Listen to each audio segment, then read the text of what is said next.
Hi, everybody. Welcome to another episode of Checking In, a Lodging DEI Chat. I'm Leon Thomas with Miranda Kitterlin Lynch. Hi, Miranda. How are you?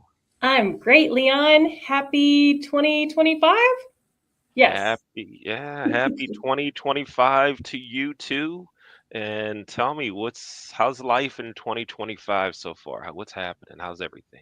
Life is interesting. We got like 7 inches of snow in South Louisiana, which has never happened that I know of. So, yeah, Wow, 7 inches. And so I'm going to take a wild guess and say the town and many of the people just weren't ready for it. no, not even close. I had to fly out of town a few days earlier than I had planned. And when I was asking the lady at the airport if they were expecting delays, closures, she said, I don't know, I'm not going to be here. And I said, Oh, do you have the day off? And she said, Baby, nobody's coming to work in this. We can't drive in snow. And I said, Oh, so the airport will be closed. Wow, 7 inches. Well, that's a for many areas. 7 inches is not a just a sneezing amount, right? That's some, but in an area that that's not prepared for, if it's Pittsburgh, it's Right. different, right? They're ready to handle it. Now, what about kids? Did they go out and play in the snow? Oh Did my children have a gosh. good time? They thought that their dreams had come true. We haven't seen snow since we lived in Virginia, and that's been one of their biggest complaints. So they were just, yeah.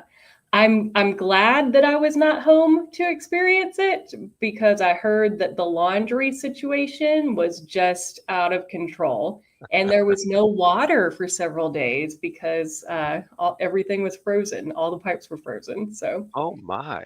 I don't miss the all the things that come with the snow. Yeah, yeah. See, that's right. There's some more Yep. things that come with And it. how about you? How's your 2025? Yeah, all is good. Celebrating relatives. I have an aunt who turned 100 about a week or so ago. In fact, last Tuesday, on the 21st of January, she turned 100 years old.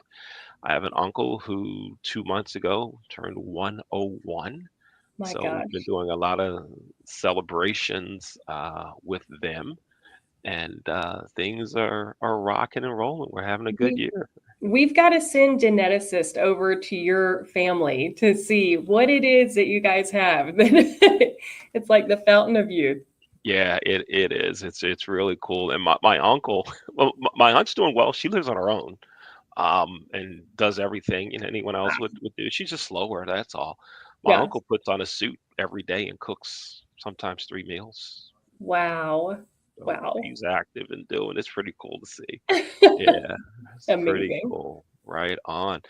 We have a return guest today. Yes. I'm so Re, excited. We haven't re, heard from her since her debut on the show, and so I'm excited to see what all the things she's been up to since then, and how far her research has come, and just catch up.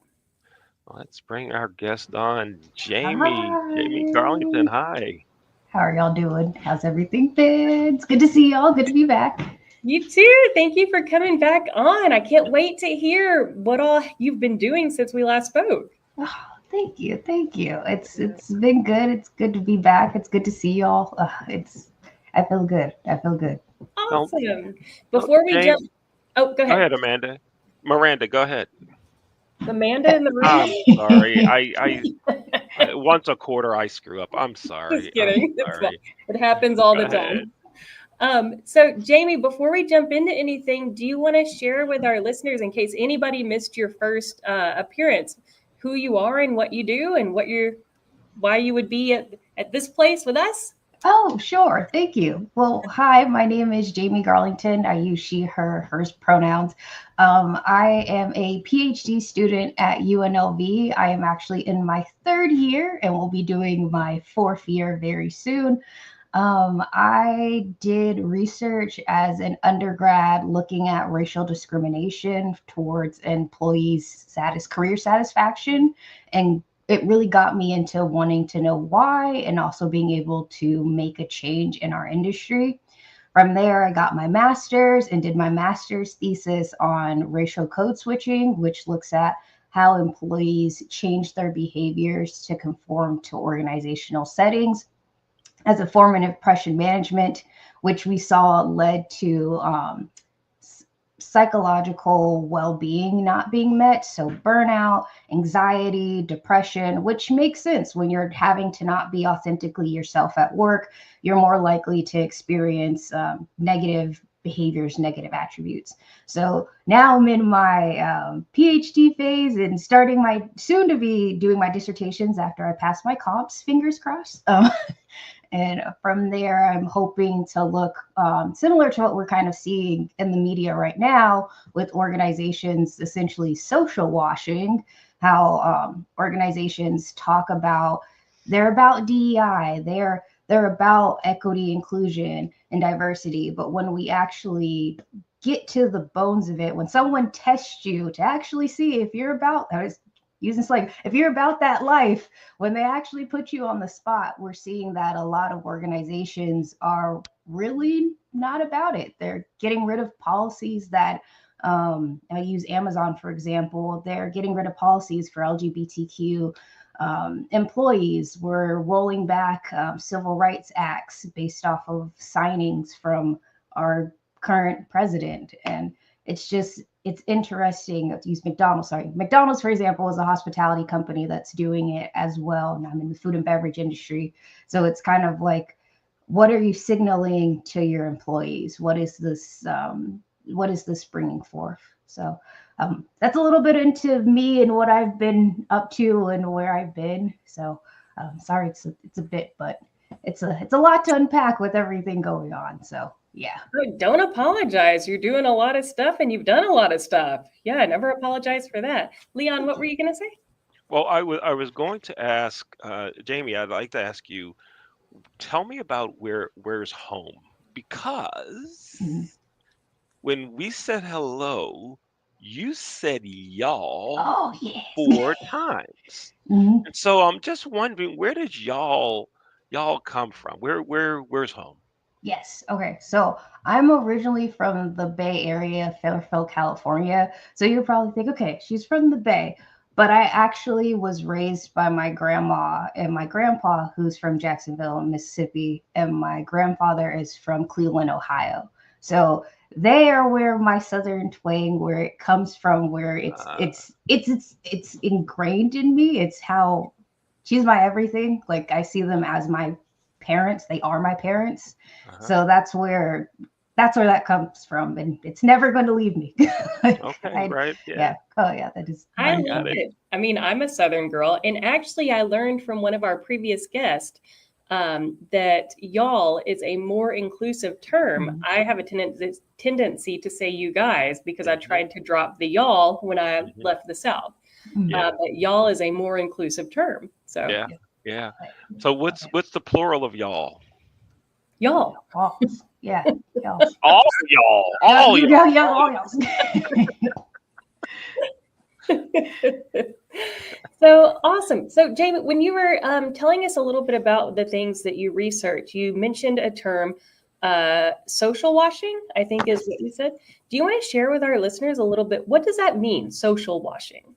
Yes. So it's essentially how organizations they want to appear that they are corporate responsible. They're essentially doing things for society, whether it's saying that we hire X amount of employees who identify in the LGBTQ community, or we have X amount of female executives in our on our board, or actually working in our organization. That's great, that's dandy, but when you actually look at the organization, you work there or do a little bit more deep diving, you see that they're actually, this is all surface level. Maybe we have X, 30% of LGBTQ employees, but we're not able to retain them. So that 30% looks great in quarter one, but by the time we're looking at quarter four, we maybe only have 10% if we're lucky. So social washing is just essentially showing that organizations are saying they're doing one thing that's social conscious, social responsibility, when actually they're doing the complete opposite, or they're not withholding or keeping those social practices in place so that they can retain those policies and procedures that they put into place. I feel like we have had this discussion, Leon, you and I, as well as with previous guests, that I still believe that we saw a lot of this during the murder of George Floyd, when companies were coming out saying, we're doing this, or we are going to put more emphasis, more money, whatever the case. And then we see that the statistics may not necessarily reflect any change. So, yeah. Yeah, it didn't.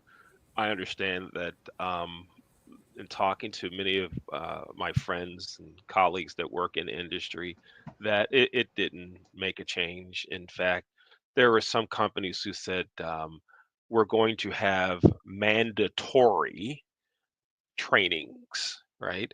And I just don't think you're going to change attitudes and behaviors based on a required 4 hour piece that someone has to attend, right?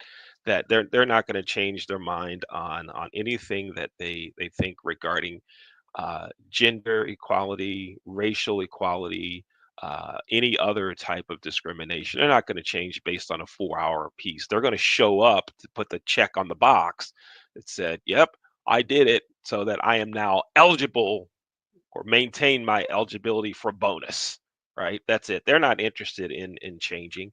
Um, so that's my take on it. And we talked about that in other shows too. So this isn't a new conversation for us, but it's just sad that now companies are saying, "Oh, great, we're telling you now we're going to take it away." Less than 5 years later, it's a shame. It's a shame. So, yeah. So, Jaimi, why do you think it is that companies are failing to follow through? What's going on? Why is this happening? I think they didn't have the infrastructure in place to do it right the first time. It was more of we're getting this outcry from folks wanting our organization to be diverse, equitable, and inclusive after the murder of George Floyd. There was this outcry of, we need to be socially conscious of the employees that we're bringing to our workspace and making sure that they're actually being able to have autonomy in their space, or feeling that they're actually are seen in that organization. And I think it was a quick fix rather than actually wanting to make authentic change. And now that they're being, I would say, tested, or kind of being tested, put to the test to see if, are you really about what you're saying? These organizations they're showing their truth. I'd say Costco was the one who's getting a lot of great circulation, because they're not backing down. And because of that, you had many groups actually coming to back Costco, saying like, hey, we're going to purchase specifically from Costco moving forward, because they're showing that they actually mean what they say. So that's kind of where organizations have kind of deviated from what they're saying and what they're doing. And now we're seeing slowly the fallback of what's going to happen when you start seeing that you're doing it just to get consumers in the door or employees in the door, but you're not actually about, I keep saying about that life, but you're not about that life. You're not actually wanting this change. This is not, So. Right. It's interesting you brought up Costco. Prior to about 3 weeks ago, I had never been in a Costco. What are you doing? I know. I mean, every show, Miranda, it's like there's something pops up, and you go, Leon, what? Who was the group? You asked me about some group on one of our shows. It was some. It was like a musical. Oh my gosh! Wu-Tang, Wu-Tang. What's that? Wu-Tang. See, I don't even remember the name of it. What is it called? The Wu-Tang Clan. Wait, Wu-Tang Clan. Jamie, have you heard of them? Yes, Wu-Tang Cream. Because you love. I had not. I had not. And so Miranda's like, "What? How? Who? What? What are you? What? What?" And so I'd never been into Costco, but then I read and heard all the recent stories about Costco not backing down. So I'm a member. I joined. Nice. I Yes. still haven't been in the store, Oh no. but just to support, I'll eventually No, get yeah. there. By the way, do they sell bean pie at Do Costco? they sell beans? Not at mine, maybe at Of yours. course. Mhm. But that's another story. But it attracted me to the business Yeah. is the big point here, right? And I have to think that there are others that uh, were attracted to Costco simply because of that. Mhm. Okay, Agree. we'll go hungry on the weekends and fill up on all those Yes. free samples. Yep. Okay, Oh all yeah. right, all right. I'm on it. I'm with it. So, Jamie, if you have one piece of advice to people, so if I'm sitting here saying, okay, what can I do to help move the needle, to help push to change? I love what Leon said about putting his money where his values Mhm. are, right? Mhm. And I think that many consumers will do that if they're knowledgeable, if they're informed, right? Mhm. What else do you think we could do? Just anybody sitting at home or in their car listening right now, what could Mhm. they do to help enact change? I would say community is something that's missing for a lot of spaces. We look. I'm gonna use we'll use groceries for example.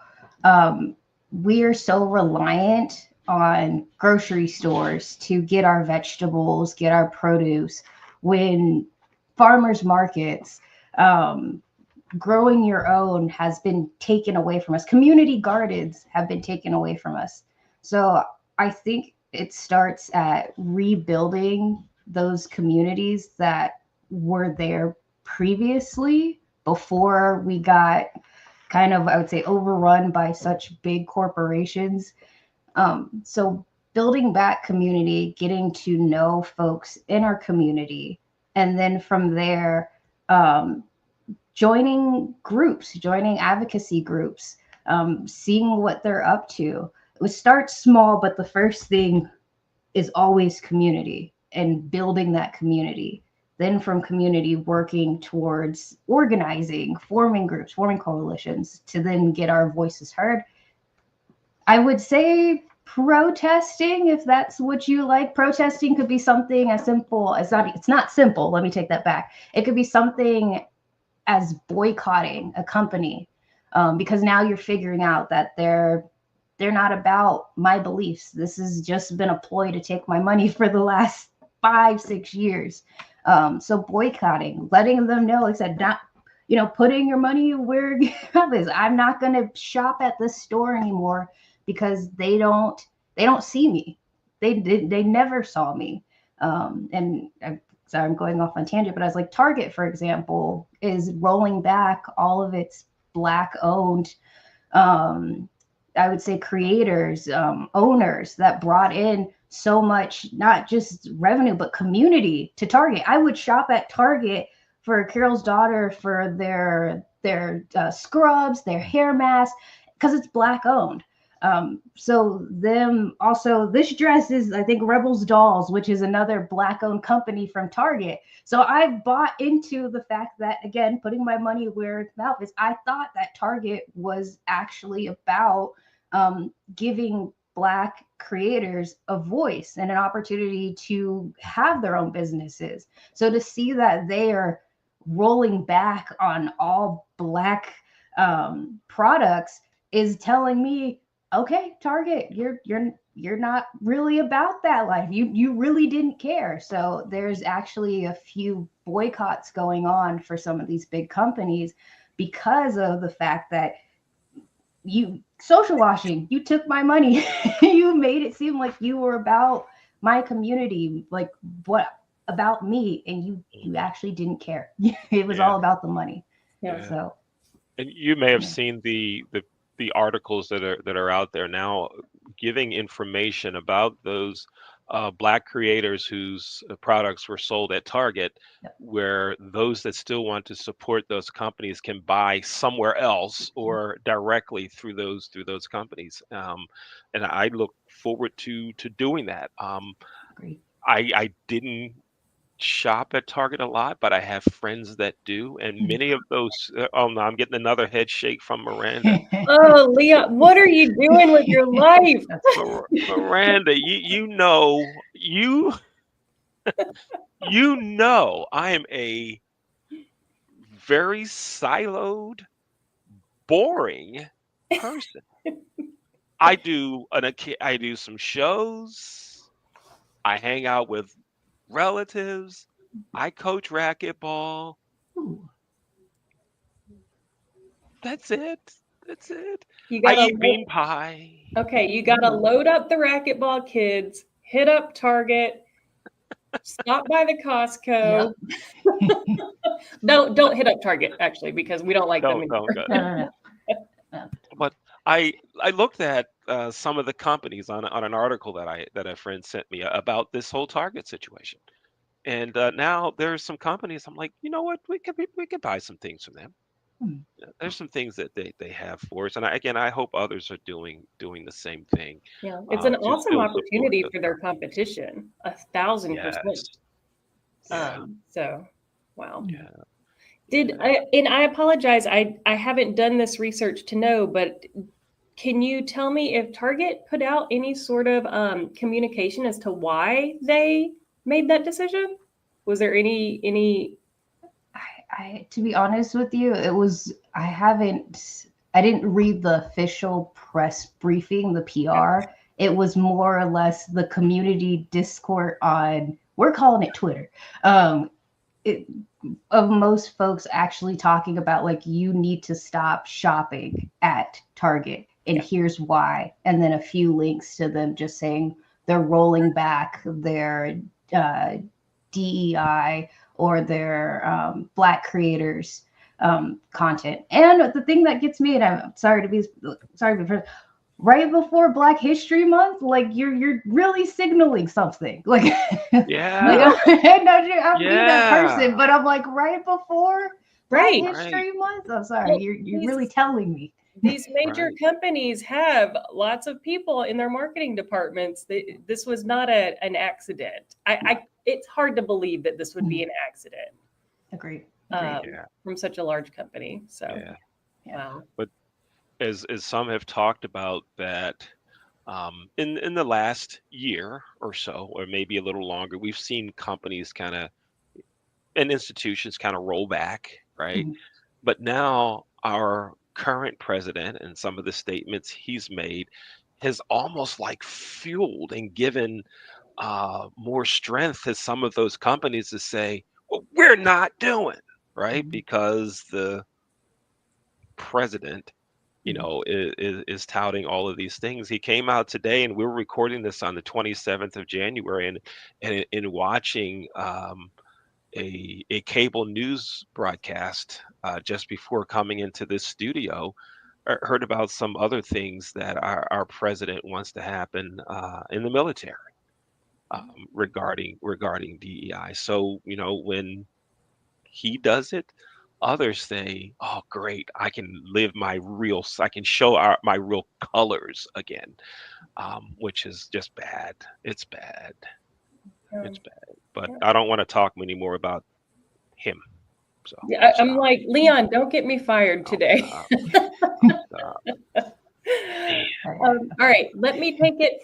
It's hard in a time where it seems like so many, um, like we're taking so many steps away from where I thought we were going. It's hard to find much positive. But Jaimi, do you have anything positive that you can share with us about these initiatives or what's going on in the state of the United States with regards to DEI, with all the things that you're looking into, all your research? Is there anything positive for our industry um, with regards to DEI? I For me, I'm just saying it's nice to actually see what companies that I would want to go work for and go to be a part of, to collaborate Mm, with in the future. I mhm. think this is showing, it's giving employees and folks an opportunity to see who actually wants me to, whether it's shopping or working there, who actually wants me. That's, to me, that's a positive, because instead of it being the smoke screens of like, yes, this is, we, of course we want to hire you, we actually have the space, we want you here. Actually seeing all these companies roll out positions of diversity, equity, inclusion should, it should let you know that they don't care about merit-based hiring. That, to me, that's a warning sign where it's like, okay, if they're willing to roll it back now, what what were their practices before? Mhm. So I see it more as a, Mhm. as an opportunity to actually see what companies actually are, they actually care about Yeah. folks. Yeah. That's, to Yeah. me, that's the positive. I know it I seems like it's the double-edged sword, where it's like, oh man, you know, like the, I'm seeing all this bad, like, I won't call it bad, but you're seeing how their true face. But that's a good thing. You get to see their true face. You get to see who they actually are. So for you, you Mhm. can make more, I'd say, inclined decisions about how you feel about that company, that organization. So Mhm. it's not knowledge. You're getting a little bit more than what they would have shared with you Yeah. previously, because it was more or less, Mhm. I'm protecting myself, I'm protecting my stakeholders. But Mhm. now I feel, like I said, I feel empowered to be, this is how I Yeah. actually feel. So Yeah. Yeah. for I me, like that's a that. positive. I like that. What was You're rolling back now. What were you before? And Hmm. do I even want to be a part of you? Yeah, I like that, Hmm. Jamie. Yeah. Right on. That's Right on. excellent point. Yeah. Right, Leon, is it that time? Well, we're actually going to introduce another segment, another question in the show. So yes, it is that time. Yes, for sure. For sure. So, but we'll start with the new segment, the new Okay. question. All right. And it's called Miranda or Leon. Oh no. Ooh.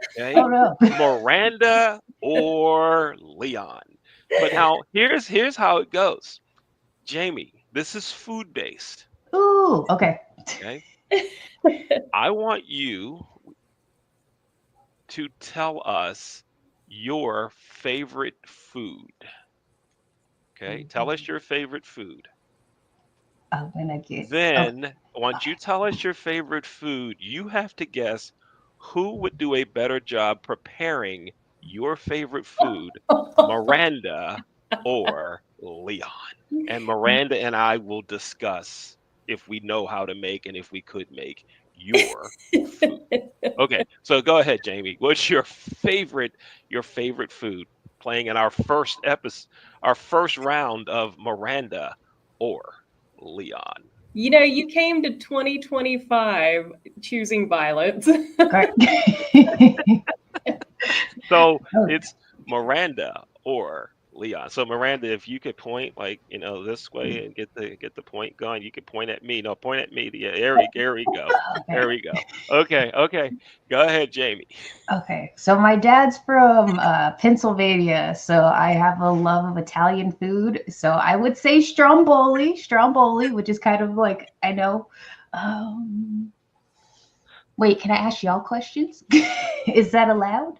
Or no? You're like, no, You just kidding. okay? So we'll create the rules as we go. Okay. Yes. The guest is allowed one question. Yes, go ahead. It is Okay. allowed. Ooh, okay. What Italian dish would you say you know how to make very well? Leon, do you want to go first? Ooh, what Italian dish do I know how to make very well? Um, oh, that would be.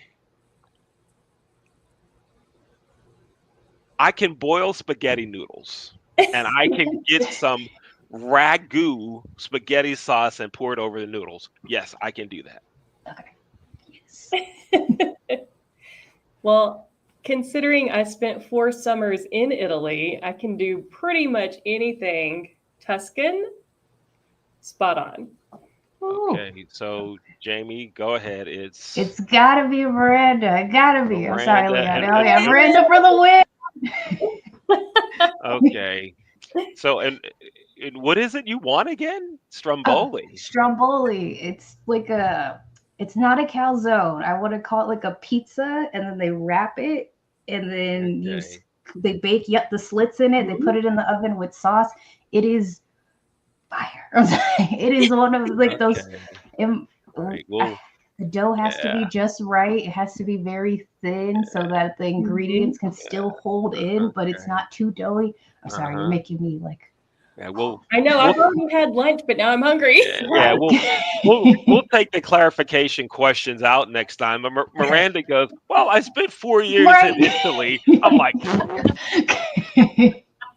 I'm talking can of ragu, and she spends Correct. 4 years in Italy. I may have rigged this vote. I'm sorry. All right, right on. So go ahead, Miranda. Which question do we do next? Is it Well, since Jamie's a repeat guest, we've already asked her some of the questions, but I can ask mine again in a little bit different way. yeah, yeah. Let's do that, and then Okay. we'll wrap. Yeah, go ahead. So, I like so Jamie, you may remember that we like to end the show with my signature question, which is, "What would you tell your 20-year-old self?" And we have had some incredible pieces of advice, pearls of wisdom, just really great over the years. But since you've already answered that question before, I want to ask you if you could go back in time 1 year ago, is there any piece of advice or words of wisdom that you would give yourself a year ago from today? Yes, I would. Sorry, for me, it would be boundaries and actually holding down those boundaries and not wavering for when they're set. I'd say last year I was very much allowing other folks to dictate my life and my schedule because I didn't have the boundary of learning how to say no, not now, maybe. So I would say last year for sure, if I could just learning how to say, like, to hold fast on those boundaries and also being able to set those boundaries. This would have saved a lot of headache, mental well-being, physical well-being if I would have just said, no, not today, not Yeah. next time. So, Mhm, And mhm. no is a complete sentence. yes, it is. Oh yeah, we've learned that one. Oh. Yes, Yeah, absolutely. That's good advice. That's good advice for every aspect of life. yeah. And I like the no is a complete sentence because I Mhm, Hmm. I know that sometimes I take the no and throw a because in, mhm, which gives the other person an opportunity to try to overcome the obstacles, right? And I just need to leave it at no, Hmm. mhm, no, mhm. Yep. no. And Exactly. Now, I'll tell you that doesn't work with my children ever. oh, they're good salespeople. They ask why, Mhm. right? They're masters at the art of negotiation. Yeah, yeah. They ask why, right on. What I tried to do with our older son, when he would ask why, the answer was because I said so. Mhm, Oh. mhm. I remember that one. With the younger one, because they asked the kids, they taught them, it was something in education that adults were supposed to give reasons why, and kids were used to hearing the reasons why. And I'd Mhm. say no, and he'd go, but why not? Mhm. And he's expecting the why, and because I said so didn't go over well because it was like, well, why did you say that? He kept digging. Mhm. I said so. Uh-oh, now Child Protective Service is going to call me now, Jamie. I did that. Look, he's He's a grown up 26. He's now. 27 Yeah, years old now. exactly. 27 years old. Yeah. Amy, thank you so much for coming back to visit with us. This has been a great conversation. Of course, and thank you for having me. It's always an honor and a pleasure to be here. Absolutely. You're going to have to Yeah, reach out when you finish your dissertation. I know that you're going to ace those comps with no problems. Thank you. Appreciate it. Oh yeah. yeah. It's You got this. oh, thank you. Thank you. Jaimi, thanks a lot for being with us. Thank you so much. Thank you. Thank you for having me. Appreciate it. Miranda, another great show. I appreciate you arranging Jaimi to be a part of our conversation here. This is really fun. And just want to remind everyone if you'd like to be on the show, you can contact me or Miranda, and I'm going to use her line. Miranda, if you want to listen to this, I think I got it right. I practiced it. Folks, Ready? if you want to be on the show, you can contact Miranda. And all you have to do is go to Google and put in her name, Miranda Kitterlin Lynch. She's the only one. Only one. Only one. So it'll show up right there. And Miranda, you since I told folks how to find you, you can tell them how to find me. What do they do? Let me They give out can, your personal phone number because you can yeah, please go right ahead. you can email Leon. Leon, do you want to put your email up? There There we you go. go. Leon at theleonthomasgroup.com. And do you want to share some information about what else the Leon Thomas Group is doing? Yeah, we produce shows and virtual events for many clients, and some of our newest things, we have a series, a brand called Wake Up. And we're doing Wake Up in cities. So Wake Up Baltimore, Wake Up Ambridge, Pennsylvania, Wake Up East Palestine, Ohio. There's some more coming where we talk about good things that are happening in those towns, in those cities. And so if you'd like to learn more about that and more about our company and the opportunities we have for high school students now and continued efforts with college students, go to the leonthomasgroup.com. You can learn all about it. I love it. It is always a pleasure. I'm happy to be back in the studio with you. Yeah, I am too. Thank you so much, Miranda. Thank you.